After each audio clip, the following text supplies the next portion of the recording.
So I am thrilled to be here with you guys, and I have an opening question for you, a few opening questions, and then we'll open it up to anybody either online or in the audience who also have some curiosities for the day. My first question is, why theater? Like, what attracted you to the medium of theater, and why are the stories that you are telling you feel theater is the best medium for?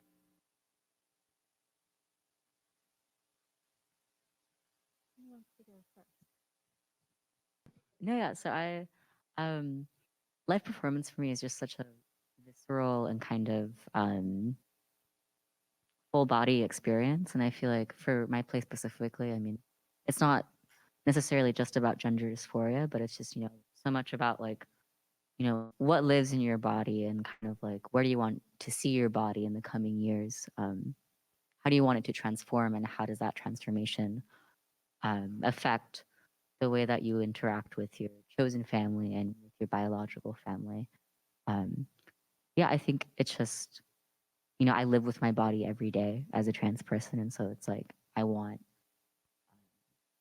for a trans person to be able to share the space and kind of like be able to take up that space in a theatrical medium.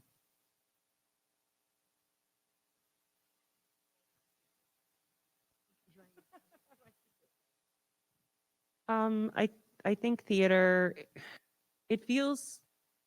I actually really love TV. We were having that conversation. Like I really love TV, but because you get to tell things long form, but there's just nothing like the theater. There's just nothing like getting people together and like having people on stage, and there's something so beautiful and ritualistic about it that I think that's why I was drawn to theater in a way just because of that, because the ritual nature, because the idea of like it's different every time. There's just something so cool about that that can't be replicated in other forms.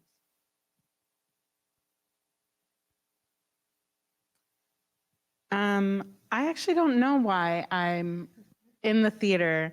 I feel I feel like it's just it's been put on my path, and I think I recognized it as that and just kept moving in that direction. But for this play, I think, well, I guess this answers that question too, is audience reaction is so important to me and fascinating to me. And it's what I miss in like sitcoms. Well, I think that's okay. So I grew up watching sitcoms, and I love the audience interaction in that. And I think that was my draw to theater. And I think with my play, the laughter of the audience or the audience's reaction, like cringing in certain parts or like, what someone laughs at tells you so much about who they are. And yeah, that's what I feel like that's part of of my play is like, what are people reacting to and how are they receiving it and how that affects other audience members.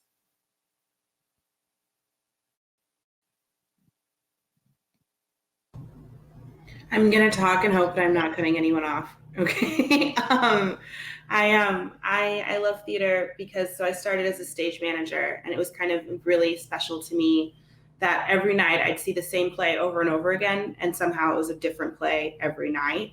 And that theater is just constantly changing and growing, even with the exact same words, the exact same set, and the exact same costumes. And I think that's something very unique to our art form. And that's something that I really love about theater. I also love that, especially when as all you get to be in the same space, it's body, like it's visceral in a way that TV isn't for me. It's like there's a body in front of you that you have to acknowledge and you have to face, and so that's what I really love about the medium.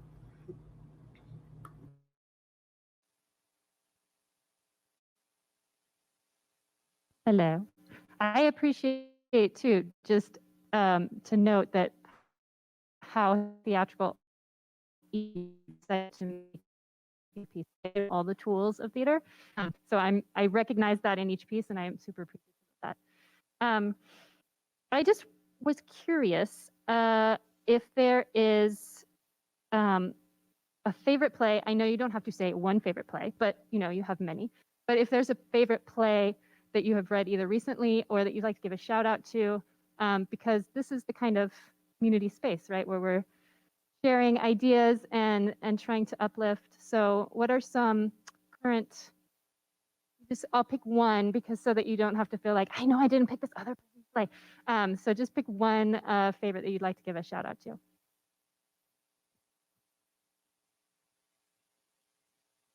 I'll give a shout out to Mary's Sequel by Jackie Siblis Jury. I think the Lincoln Center did like a streaming reel of it. They showed the whole thing. God, it was such like it was like one of the most beautifully chaotic things I've ever seen. And I mean, it was only video, so it's like I would love to like see it all live, but that's definitely one that like it's like I look to that for like inspiration on how to be more daring in the things that I want to write and to be more of a creative thinker when it comes to like how I want to structure my plays or what things I want to explore within the like parameters of a stage.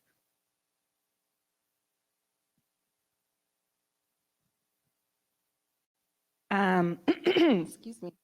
One of my favorite plays as of late is Jordan's by Ife Olajobi.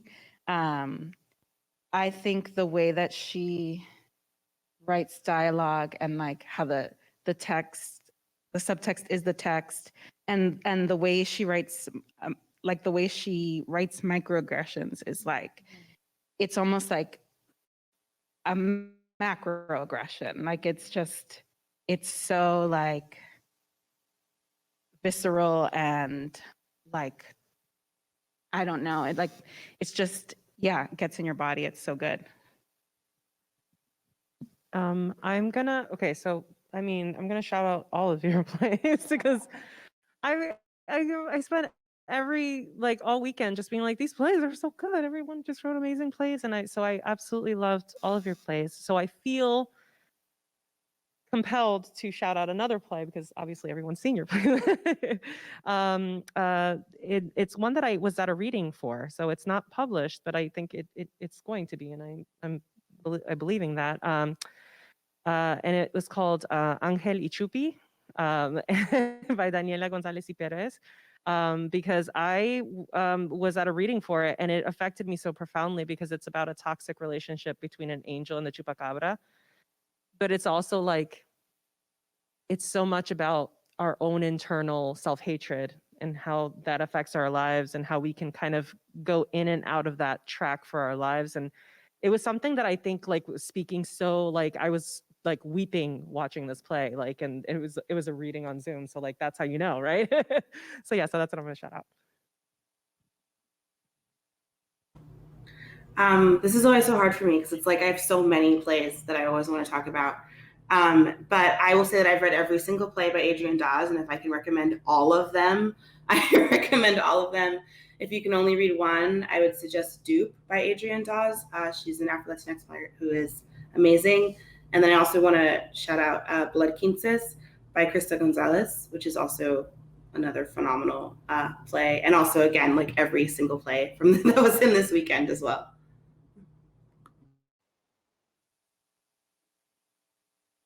Awesome. Now, before we open it up to see if there's any other questions coming at you, I would love to know how you guys are feeling after we're emerging, right? Like last year when we did the Latinx festival, it was, how are you feeling amid the pandemic and everything that's happening socially? So now we're sort of moving forward. We can see the light at the end of the tunnel. We're emerging. We're here in person. How are you feeling as we sort of emerge from the COVID pandemic and also all of the social change that's occurring? And what are you looking forward to?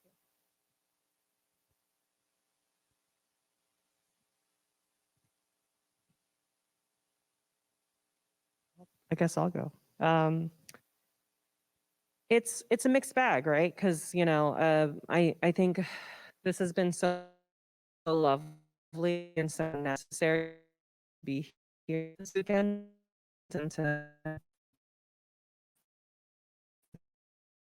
fellow artists and really love. Honestly, we're still living through a panorama, and we still have to take it seriously. And like, as far as social justice, I think we're in a really weird place in terms of I don't know that it's moving fast enough for my preference in terms of inclusion.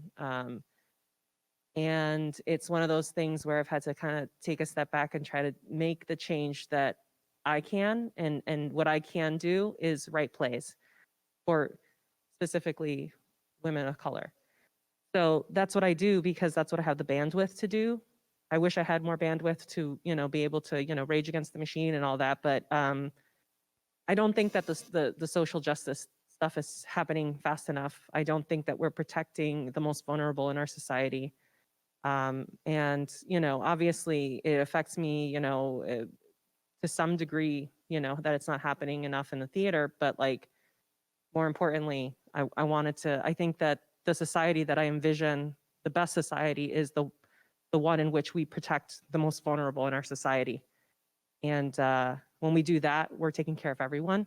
And that's my hope that that will happen, but I don't think it's currently happening.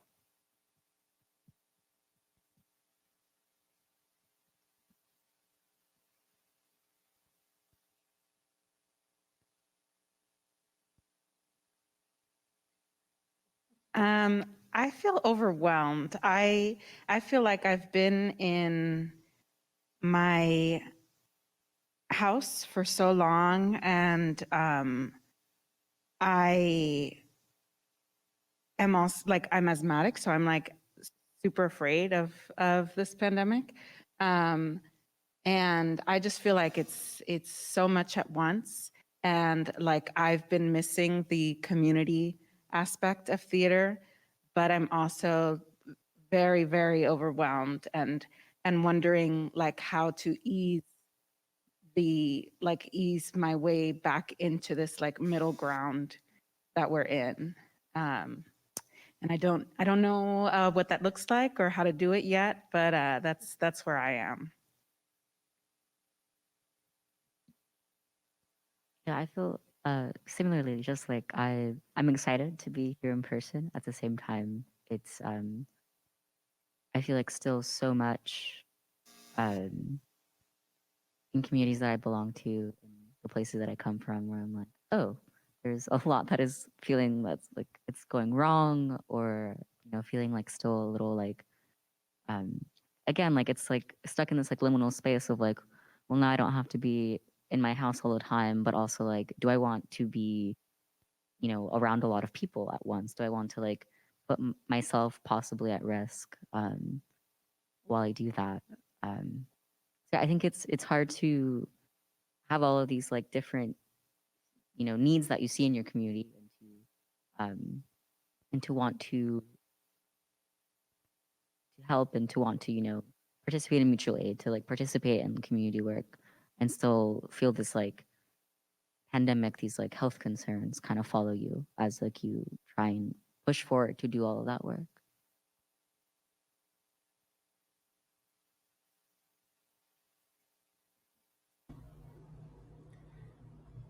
It's so hard for me to answer this question, honestly. Like I agree with overwhelmed. I agree with feeling disappointed. Like we're not, like we can't, we're in an icky place where no one can say, oh, I don't know anymore when it comes to social injustices. But like, it's like, well, I know now, but now what? And that's kind of how I feel in regards to social justice and change, real change, policy change. For the pandemic, are we emerging? Like I don't know. I feel really stuck. Like I had the flu, so I was like, do I get on a plane? Do I not get on a plane? Do you get on a plane with the flu? Pre-COVID I would have. That's bad. So I don't know is kind of how I'm at when you like it. How do I feel? I feel a little worse, to be honest, these days, because there's so many options where we don't have to live like this anymore. And there are a lot of reasons why people are choosing not to, and some of them I think are valid, and a lot I think aren't. So yeah, my biggest thing is I really don't know how I feel. It's very overwhelming and freaks me out if I think about it too long. Is an impossible time and has been for a while, right? Are there some questions that folks have in the space here? You can shout out. Because if not, I have more. Oh, awesome. Do we have one of our peoples that can help us out? Thank you.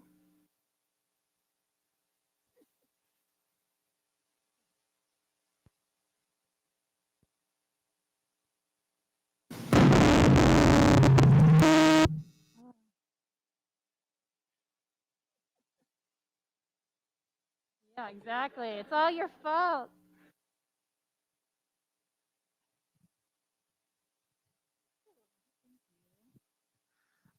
Speaking of social changes and everything that's been brought to light during the pandemic with the rise of the Black Lives Matter movement, children being put in cages, and that led to the We See You White American Theater movement, which I think is so important for us to talk about, especially in a theater that highlights brown voices and lives.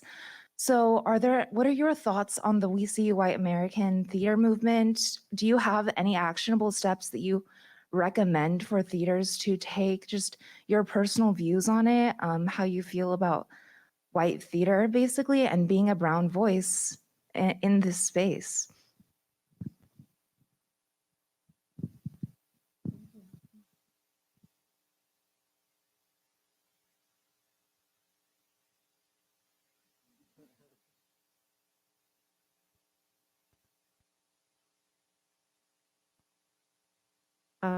I will say that, and it was so funny, I was having this conversation last night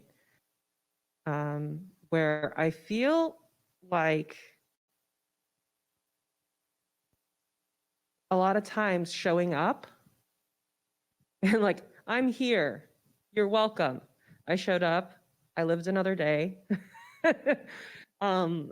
It's hard. It's hard to have the bandwidth, see harm continue to be done to your people, to your community, and continue to show up when you continue to see, like, we hear you, we understand that we have to change.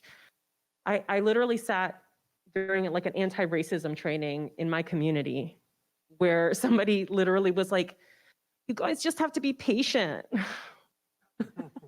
And honestly, like that enrages me. Like we've been patient. Like you need to start putting your money where your mouth is. You need to start doing actionable change. I don't think we're living in a time where I think we're operating right now, and American theater is operating from a scarcity mindset. There's not enough to go around. So I'm gonna hoard my thing because there's not enough. And this is mine and you can't have it because there's not enough.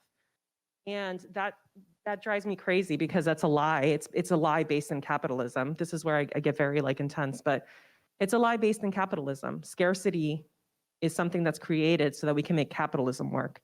Because if there's scarcity, something is more valuable. And that does not vibe with me or the way I live my life. I think that we're living in a time of abundance. We live in one of the wealthiest nations in the whole world. So it is a lie that there's not enough. It's just a way for people to keep power. It's just a way for them to maintain that, and I'm not here for it. The way that I try to combat that is, again, writing roles for people, for my community that I care about, the roles that I want to see, the roles that I wanted to be able to play in college that I didn't. And furthermore, in my community, I'm working on facilitating anti-racism theater trainings based on, the teachings of Nicole Brewer and Jacqueline Lawton, because I think that they're amazing people who have put in the work. But that being said, I think it can't come at the cost of, women of color or people of color in the community. I don't think that I think we're tired of cutting ourselves and bleeding for the cause. And I don't think that that's fair. I think it honestly has to come from white American theater, the desire and the willingness to change. So there's only so much we can do. And sometimes showing up is all we can do. Sometimes, continuing to show up in spite of having doors slammed in our faces, so yeah. And I don't mean for that to sound like, it's negative, whatever. It is negative. And it's the world we're living in, right? But like, I want to highlight that, like, I think that, the idea of like people hiring people of color in the theater, and it not coming from grant money, it coming from your payroll because you believe in it, because you believe that those people should be hired, and quite literally putting your money where your mouth is. So that's my take, and I will talk about this forever, so I'm gonna pass the mic.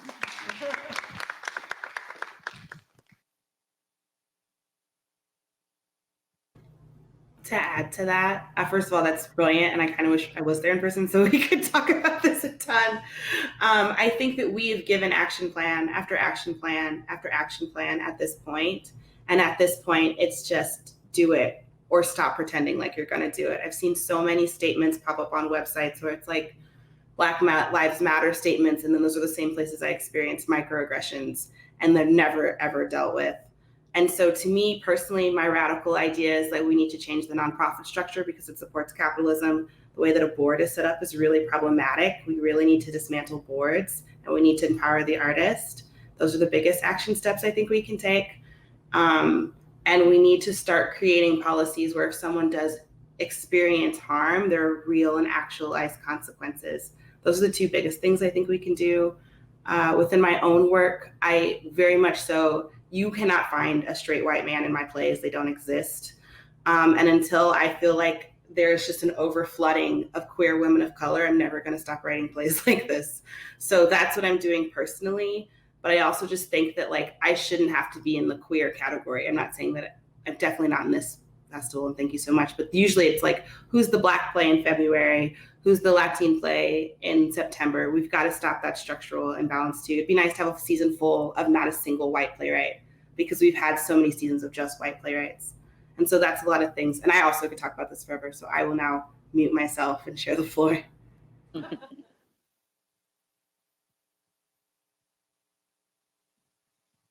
I think what I try to do in my plays and my writing is to challenge the audience, to ask them to think more critically about who they are and how they, and what their body means in a space and in comparison to other bodies, and how they treat those other bodies that belong to people.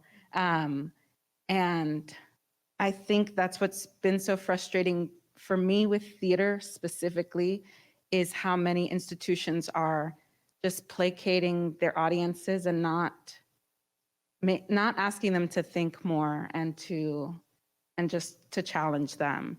Yeah, that's what I have to say. Yeah, I think for me personally, it's like I feel like, I'm always writing things that include, queer people. And so in writing queer people, I'm like, well, I don't want to write specifically about like queer white Americans. Like, I feel like that for me is like just something that I don't, because for me, it's like playwriting and theater making is so much about community building. Like, who do I want to be in a room with for like weeks on end? And who do I want to like build,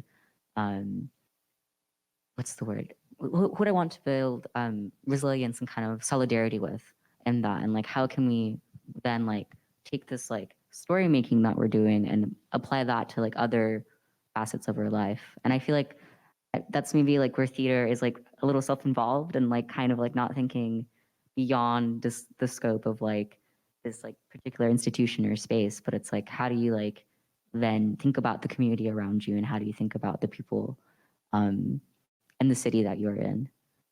And also just like, thinking about, when like the power, like if an artistic director is named who is a person of color, then how do we take care of them as like they're being kind of like berated by donors and berated by the people that are upset by that transition of power? So I think hearing stories about, people being asked, well, are you going to turn this into solely a theater that makes work by people of color? Which, I mean, that doesn't sound like a problem to begin with, but it's like people are being asked those kind of questions whenever they feel that loss of power, whenever that kind of transition starts to happen. But yeah, theater, it can be really infuriating sometimes, and sometimes it's really disheartening, and I'm like, wait, why do I do this? And then I get into a rehearsal room and I'm like, oh, this is exactly why I'm here, and like I'm writing the stories I write because I'm kind of like choosing the people that I want to be around and choosing the people that like I want to build that solidarity with. Thank you. I'm gonna put forth a question from our online world. Roberta Martinez asked, how you balance efforts to highlight a group that you most closely identify with and with efforts to support other groups who are in similar situations. I can think of when you were sort of talking earlier about your play, Rosa, about the Me Too movement, right? And trying to bring in some of those elements without creating more harm. So that sort of goes, I think, along with this question, but I'm sure there are other ways in which to sort of slice that cake too. So I'm curious to hear from you all.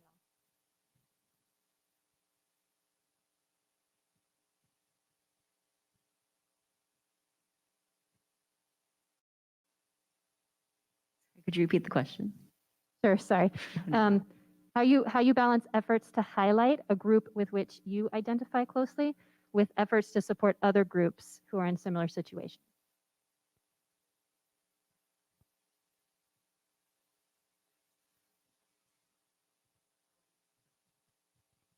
So when writing A Skeptic and a Bruja, I knew that I wanted to write for women of color.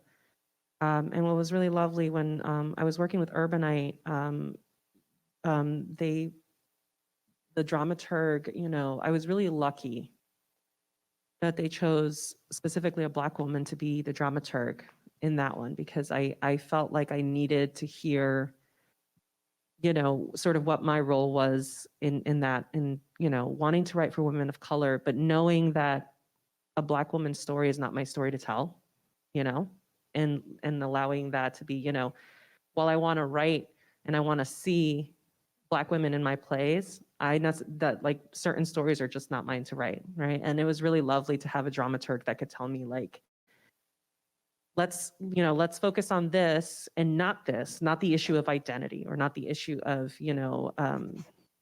it's being more specific, and instead focusing on, the aspects of the story that I know as a woman of color, and the things that we can kind of see with our eyes, right? Like, racism is a thing, and so I didn't want to skirt that conversation, but I didn't want to also create harm to a community by writing a story that it's not my story to tell, So I think that that's something that's a delicate balance. And it's really hard. It was something that I was talking about earlier where, I do think inherently people are going to see, as I'm brown and I wrote a story. So it's like, it has to do with colonialism, right? Or it has to do with this, or it has to do with that. Patrice, like during the midst of it, she said someone was asking her about the play and they said, so it's like Get Out. And I was like, I wish. No, it's about these women, but it's not necessarily that I want to.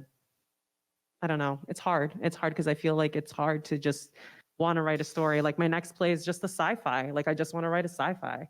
And I do feel like there's gonna be a lot of people that are gonna be like, what are you trying to say? And it's hard to sort of like feel that pressure of like, I have to be the representative for this large group of people. And all I want to do is like write a fun sci-fi, guys. Let me write a sci-fi. Anyways.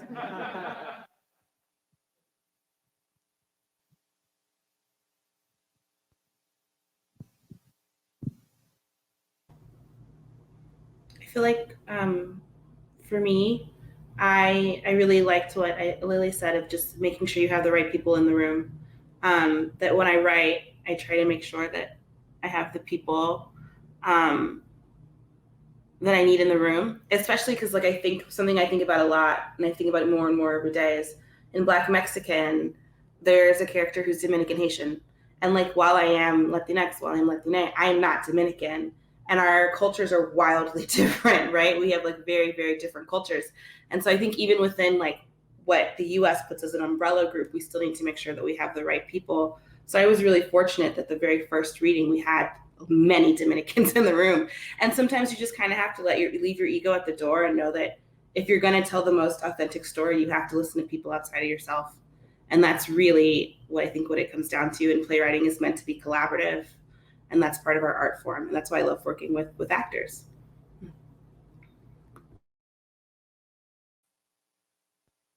Anyone else? Yeah, I think specific to this play, I think, you know, when I started, I had, you know, kind of been doing ballroom stuff or kind of like been thinking about Chosen Family. I think Pose had just come out whenever I started writing it.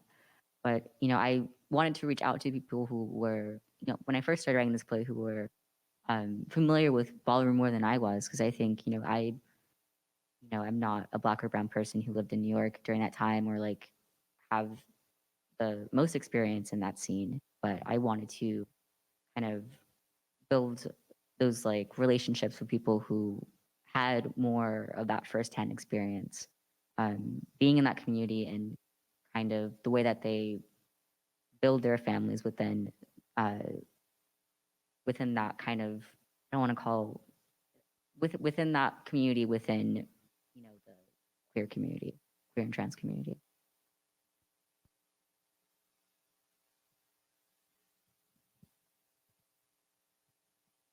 I saw a couple other hands up earlier in the audience. Is there any other questions that folks have been percolating?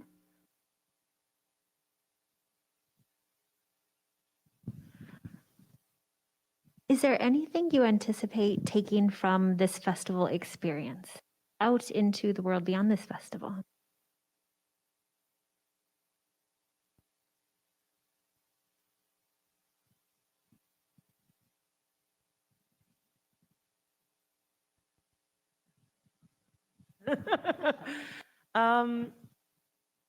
I just, for me, it was so beautiful to be in community. This weekend was great. It felt like a like just like bathing in this spring water of like just that sense of being in community and seeing the courageous nature of you know, my colleagues and feeling like, oh yeah, like it's like a reminder. You're not the only one. It feels really lonely a lot writing. It feels very lonely. Like you do it in a room, crouching over your keyboard, you know? And this was such a great reminder of like, there's other people that are like going through that same struggle and are, you know, being that, you know, that 1% in their community, you know? And it's so refreshing. And I feel like, you know, I literally said this very cheesy line to a few of you. My cup runneth over, and I really genuinely mean that. Like it was so wonderful, and I wish Rachel could have been here, because I like listened to all these plays and I got so much from them that I just wish that I could take you all back with me, so that, you know. Yeah, that's it.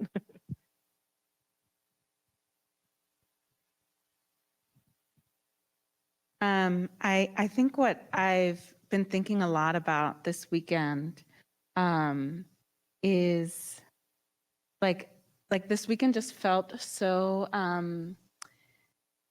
easy in like compared to other like theatrical events that I've been to, because I feel like I've had to perform less, and that was such a gift, and it's made me think a lot about where I want to see my plays in the future, and like how to get my community to see my plays. And so I've been marinating on that a lot. So thank you for giving me that gift. Yeah, as a young playwright, I mean, I look like a baby, so I'm not outing myself by saying that. Yeah, I think as a young player, it's very affirming to be here and to just, you know, feel in community with, you know, all of these people that I've met, and to feel just excited for the road ahead, excited for the writing that I'm gonna do, and not feeling like, you know, I have to write, you know, as an identity play or like something that's like so rooted in like my own personal journey going forward. I can just do whatever I want. I can write something silly. I can write a rom-com, finally. I love them so much. And like now I'm like, I'm gonna give myself like the grace to like just write something. Something that like I just want to write. Like I don't want to, feel this like pressure to just write about these specific parts of my identity.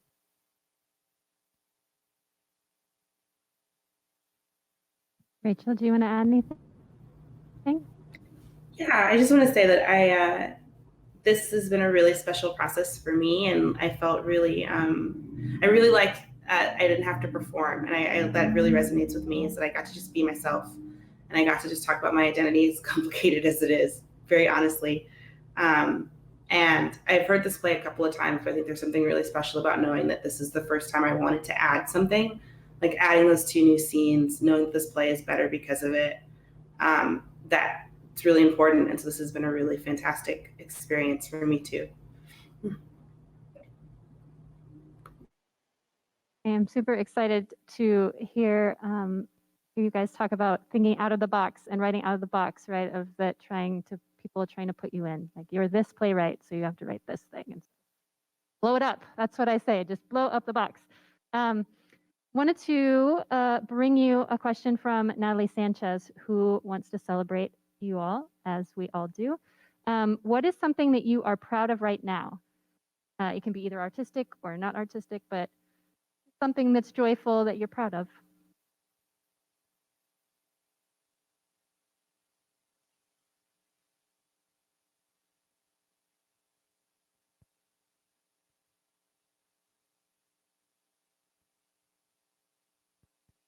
I'm going to call on Rachel up there because she looks like she has an idea above her head.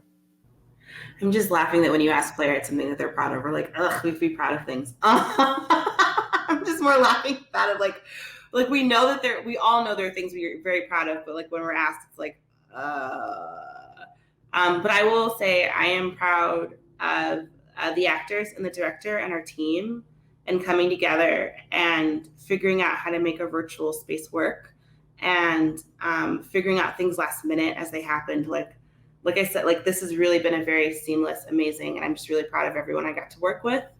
If I have to pick of something that I'm personally proud of myself, I'm proud of, I think I made some adult decisions that were really hard, and I'm proud of myself for that. But I'm especially proud of the actors and the team I got to work with.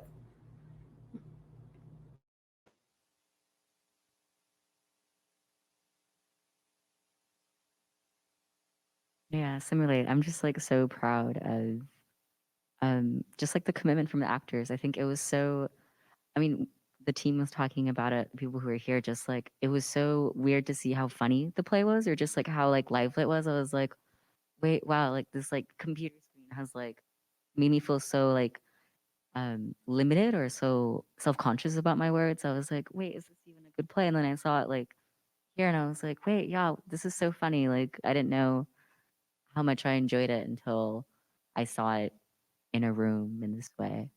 And so I just like want to thank the actors for really, and just the director and dramaturg for just like being able to allow that joy and to kind of really just be passionate about the story. But myself, oh yeah, I'm like, what am I proud of? I don't know. I guess I'm proud. I've moved out of Texas recently, so I'm proud of that for myself. Yeah. Yeah, but that's it for me. Danielle Yaquez said, thank you for writing these plays and for sharing them with us. I know it takes much energy to keep sending stuff and building relationships in the field, but hearing them now has been a balm and an encouragement to present more important work, like everything that we've seen here today. And this whole weekend. So thank you for your time, for your creativity, for your sharing. We so appreciate being here with you.